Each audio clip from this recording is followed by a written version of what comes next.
मेरा निवेदन रहेगा आस्था चैनल पर जब आएगी तो उसको आप पूरी सुनना। वो कथा का नाम ही रहेगा महामृत्युंजय शिव महापुराण कथा। कौन सी कथा रहेगी? महामृत्युंजय शिव महापुराण कथा।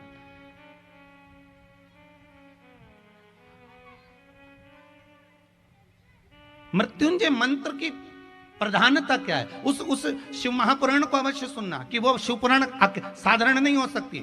उसमें एक एक रोग को मिटाने के लिए, एक एक बीमारी को मिटाने के लिए, एक एक रोग को समाप्त करने के लिए, चाहे वो उधर से जुड़ा हो, नेत्रों से जुड़ा हो, श्रवण शक्ति से जुड़ा हुआ, वाणी से जुड़ा हुआ, कोई निपट गूंगा हो गया, सुनाई नहीं दे रहा, श्रवण शक्ति चली गई, उसके लिए नेत्र ज्योति चली गई, उसके लिए वो महामृत्युंजय शिव महापुराण की कथा जो नर्मदा की घाट हरदा से चलेगी, उसका श्रवण अवश्य करना आस्था चैनल पर। महाराज साधारण नहीं हो सकता।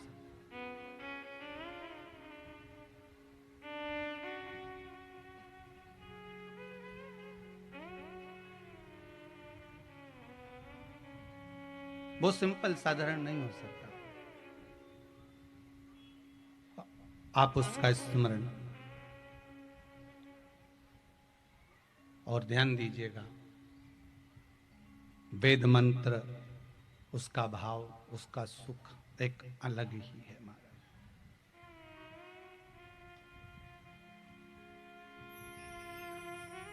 उसका भाव, उसका सुख एक अलग ही, उसका आनंद कुछ दूसरा ही। श्री शिवाय नमस्तुभ्यं। श्री शिवाय नमस्तुभ्यं।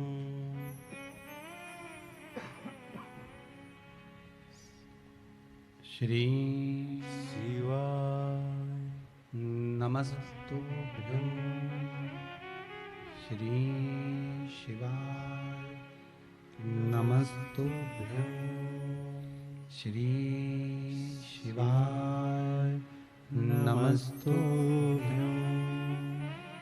भगवान की इस मंत्र का स्मरण जग कल्याण किया।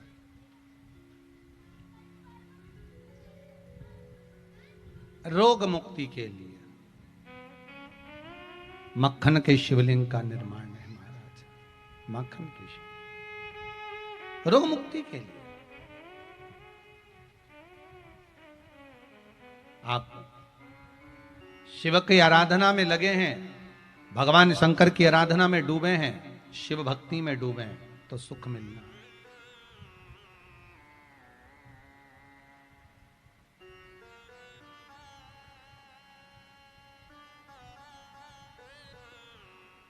वो प्राप्त जरूर हो। तारकासुर के प्राण छूट गए। तारकाक्ष, विदुम्माली, कमलाक्ष की, ये तीनों भी चले गए। ये तीनों भी समाप्त हो गए। समय आया, देवादिदेव महादेव के नेत्र बंद थे। बंद नेत्र से अश्रु का एक बूंद नीचे गिरा, और अश्रु का बूंद जब नीचे गिरा, उस अश्रु के बूंद के गिरने पर, अश्रु का एक बूंद जब नीचे गिरता है तो उससे एक बालक जन्म लेता है जिसका नाम अंधकासुर हुआ। क्या नाम पड़ा है? अंधकासुर। अंधकासुर। और वो अंधकासुर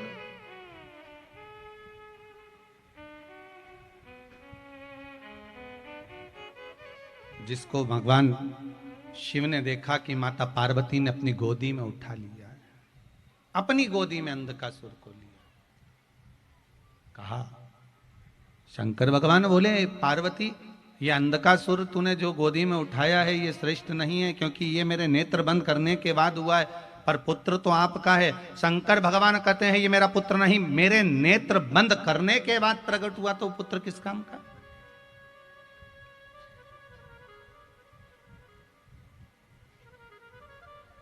वो पुत्र किस काम का? जो नेत्र बंद करने के बाद प्रकट हुआ, उस पुत्र की परिभाषा क्या है? माता पिता जिंदा हैं तो कभी 2 रोटी नहीं खिलाई है, माता पिता जीवित हैं तो कभी प्रेम के 2 वाणी नहीं बोली है, माता पिता जीवित हैं तो प्रेम के कोई 2 शब्द नहीं बोल पाए, और मरने के बाद जब प्राण छूट गए उसके बाद में गया जी में पिंड दान करने आ रहे हैं। पिंड नहीं कर रहे, पिंड छुड़ा रहे हैं।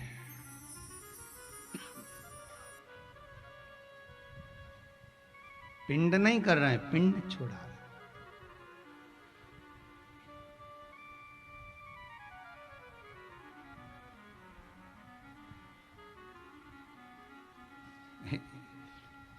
एक पिंडा देने से पिंड छूट जाएगा? जम के तो बोलो जरा, दमदारी से बोलो जरा। गया जी के पास में रहते हो, ये मत सोचना कि एक पिंडा दे दिया तो पिंड छूट गया।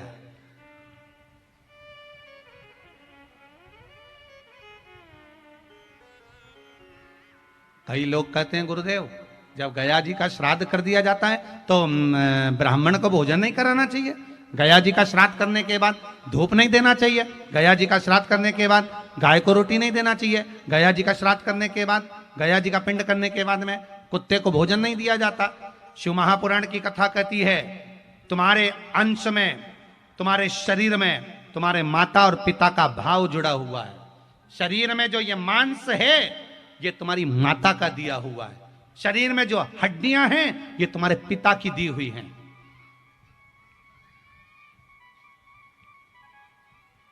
तुम्हारे माता पिता ने तुमको ये हड्डी और ये शरीर में मांस दिया है, और जब तक तुम्हारे शरीर में ये मांस है, जब तक तुम्हारे शरीर में ये अस्थियां हैं, तुम्हारे शरीर में जब तक ये हड्डी और मांस है, तब तक अगर तुम जिंदा हो तब तक भले गया जी का पिंड कर देना, भले तुम्हारे ब्रह्म कपाली कर आना, भले बद्रीनारायण में जाकर छोड़ आना, काशी में पिंड दियाना, इलाहाबाद का पिंड कर आना, तुम्हारी मर्जी पड़े जहां जाकर पिंड दे देना। पर शास्त्र कहता है, शिव महापुराण, गरुड़ पुराण कहती है, पद्म पुराण, अग्नि पुराण, नर्मदा पुराण कहती है, जब तक शरीर में मांस है और हड्डी है तुम्हारे माँ बाप की दी हुई, तब तक, जब तक तुम जिंदा हो तब तक तो तुम्हें श्राद्ध पक्ष में ब्राह्मण को भी भोजन कराना चाहिए और गाय को भी रोटी देना चाहिए। उनको याद करना चाहिए कि हमारे माता पिता ने इस शरीर दिया है, उसकी दी हुई श्वास हमारे भीतर चल रही है, ये श्वास हमारे अंतर। ये नहीं कि तुमने गया जी में पिंड दे दिया तो पिंड छूट गया तुम्हारे माँ बाप से। नहीं नहीं नहीं,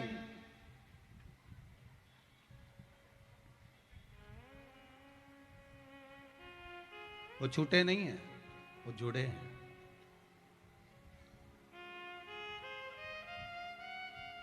वो दे, प्रदान करे वो। जब तक शरीर है दो, आपका वो भाव हमारे सामने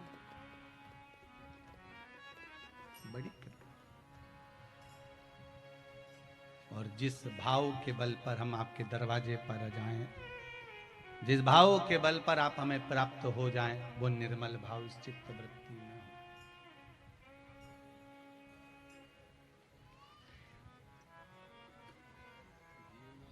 महाराज,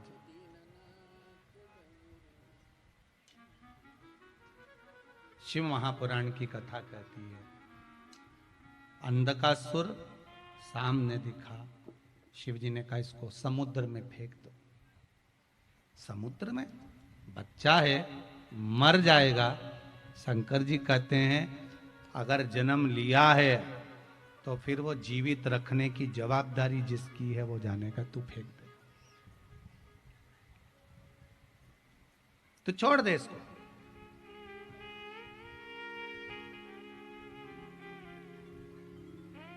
तो इसको जल में छोड़।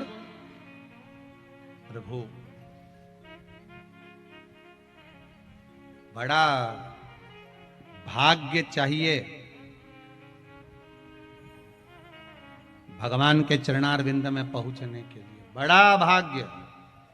फिर निवेदन करेंगे, जिसको जनता चुनती है वो संसद में जाकर बैठता है। कहां जाकर बैठेगा? संसद में। जिसको जनता ने चुना, आपने चुना, जिसको आप चुनते हो, वो संसद में जाकर बैठता है, और जिसको मेरा महादेव चुनता है वही शिव महापुराण में जाकर बैठता है। साधारण नहीं है शंकर की कथा में बैठना। शंकर की कथा में वही पहुंचता है जिसको मेरे शंकर ने चुना होता, नहीं तो अच्छा नहीं पहुंच पाता।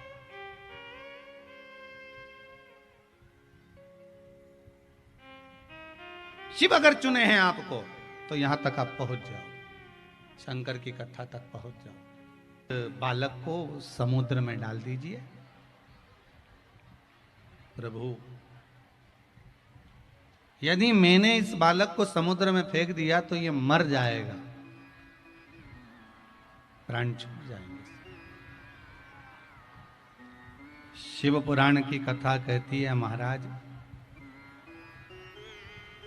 अगर लिखने वाले ने लिख दिया है आपके जीवन में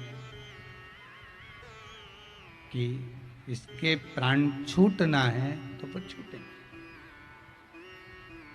7 ताले में भी अगर बंद कर दिया जाए तो भी प्राण छूटते ही हैं।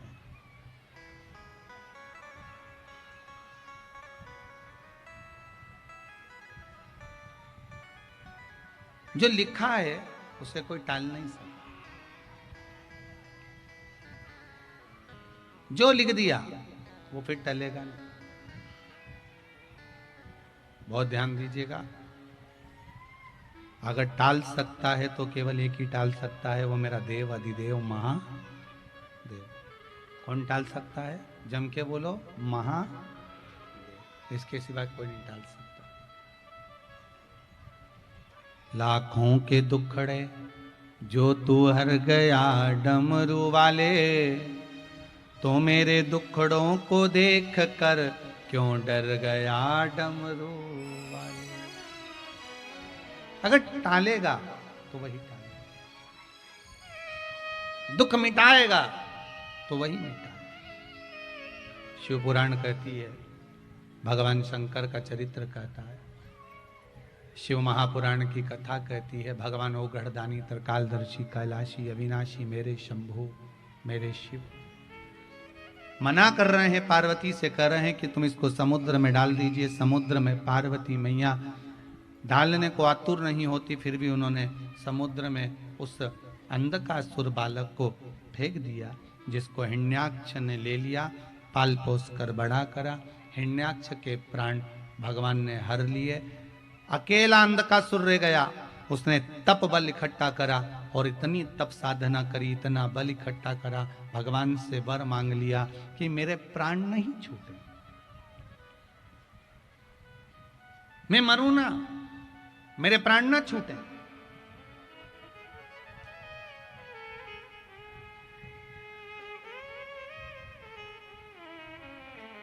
मेरे प्राण नहीं छूटना चाहिए, मैं मरूं ना। एक बात अच्छे से ध्यान रखना महाराज, ये लेन देन सब नीचे चलता है, ऊपर कुछ नहीं चलता। ऊपर तो केवल एक ही चीज चलता है, जो तुमने कथा सुनी, जो तुमने दान करा, जो तुमने पुण्य करा, जो तुमने सत्कर्म करा, और मुख से भजन किया, नेत्रों से दर्शन किया, श्रवण शक्ति से कथा का रसपान किया, इन हाथों से सेवा करी और पांव से चलकर तीर्थ करा, बस यही ऊपर चलता है, इसके सिवाय कुछ नहीं चलता। कोई ऐसे ही मर जाए।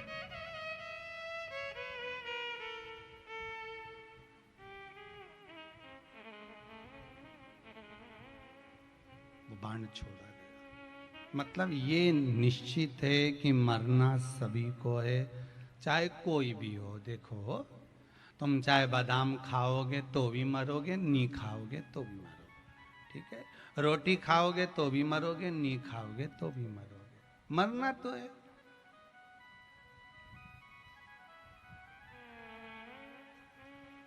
श्रीमद् भागवत में आता है, आप शिव के उपासक हो, आएगी मृत्यु। ऐसा नहीं कि मौत नहीं आएगी, आना है, मरना सबको है, जाना सबको है, कौन बचेगा? जाना सबको पड़ेगा। अरे अंधकासुर कहता है मेरे प्राण ना छूटे, मैं मरूं ना, मरना पड़ेगा। मतलब प्राण छूटेंगे। अगर कुछ वर मांगना हो तो मांग लो। तो अंधकासुर ने वर मांगा कि मुझे ऐसा वर दे दो, मेरे पिताजी ने कहा है ना तो तेरी कोई माता है ना तेरा कोई पिता है, तेरा जन्म तो तू पानी में बहकर आया था, मैंने तेरा परवरिश करी है।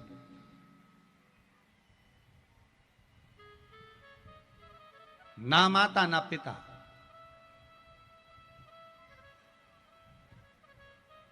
मुझे वर दे दो, जिस दिन मैं अपनी माता को गलत दृष्टि से देखूं उसी दिन मेरे प्राण छूट गए।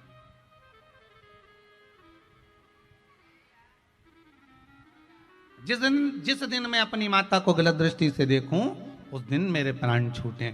ब्रह्मा जी ने कह दिया तथास्तु। इतने में अंधकासुर को समझ जाना था कि तथास्तु बोला है मतलब मेरे माता पिता जरूर होंगे, पक्का है, फिक्स है कि माता पिता है, ये पक्का है। अब